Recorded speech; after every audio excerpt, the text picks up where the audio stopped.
Dear Diary, hey, it's been a while. It's the year 2020 now. In January, Australia caught on fire. I don't even know if that fire was put out because we straight up almost went to war with Iran. We might actually still be almost at war with Iran.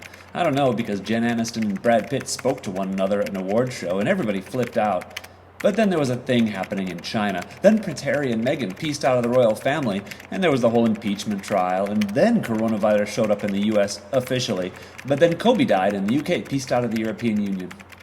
In February, Iowa crapped itself with the caucus results, and the president was acquitted, and the Speaker of the House took 10 years to rip up a speech, but then the WHO decided to give this virus a name, COVID-19, which confused some really important people who are actually in charge of things, like our lives, into thinking there were 18 other versions before it. But then Harvey Weinstein was found guilty, and Americans started asking if Corona beer was safe to drink, and everyone on Facebook became a doctor who just knew the flu killed way more people than COVID 1 through 18 ever did.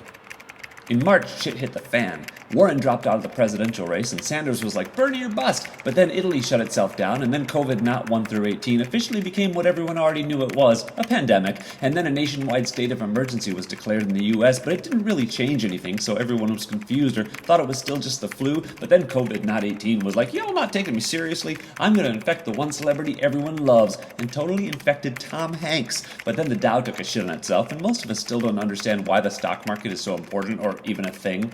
Then we were all introduced to Tiger King. From what I understand, Carol totally killed her husband, and Netflix was like, you're welcome. We all realized there was no way we were washing our hands enough in the first place because now all of our hands are dry and gross. In April, Bernie finally busted himself out of the presidential race, but then New York City became the set of The Walking Dead, and we learned that no one has face masks, ventilators, or toilet paper, or quality meat at a reasonable price. But then Kim Jong-un died, but then he came back to life. Or did he? Who knows, because then the Pentagon released videos of UFOs and nobody cared, and we were all like, man, it's only April.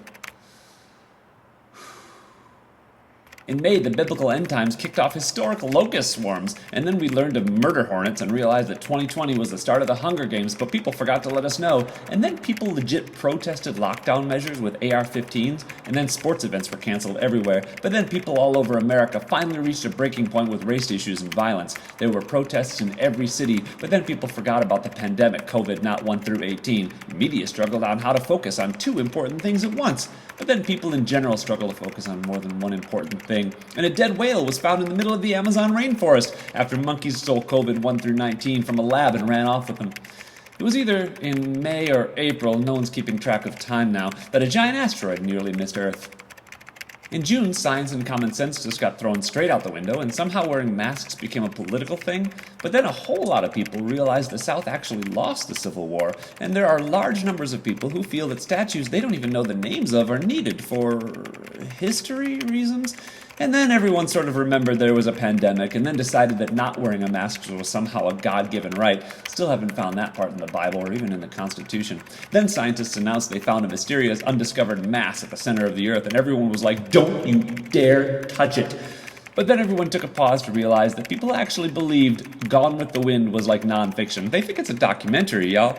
But then it was also announced that there was a strange radio signal coming from somewhere in the universe that repeats itself every so many days, and everyone was like, don't you dare attempt to communicate with it. But then America reopened from the shutdown that actually wasn't even a shutdown, and so far things have gone spectacularly not that great. But everyone is on Facebook arguing that masks kill because no one knows how breathing works. Then Florida was like, hold my beer and let me show you how we're number one in all things, including new not corona beer coronavirus. Trump decides now is a good time to ask the Supreme Court to shut down Obamacare, because what better time to do so than in the middle of a pandemic? But then we learned there was a massive dust cloud coming straight at us from the Sahara Desert, which is totally normal, but this is 2020, so the ghost mummy thing is most likely definitely in that dust cloud, which the media now calls a death cloud. Then I learned of meth gators, and I'm like, that is so not on my freaking 2020 bingo card. And then we learned that the Congo's worst ever Ebola outbreak is over, and we were all like, there was an Ebola outbreak that was the worst ever? Anyway, it's only July, so I don't know what to expect next. Alien invasion, giant meteors, Skynet and Ultron team up. Oh, and I have a crush on this guy from work, so hopefully something happens there. I'll let you know if we're all still alive. Love, Travis.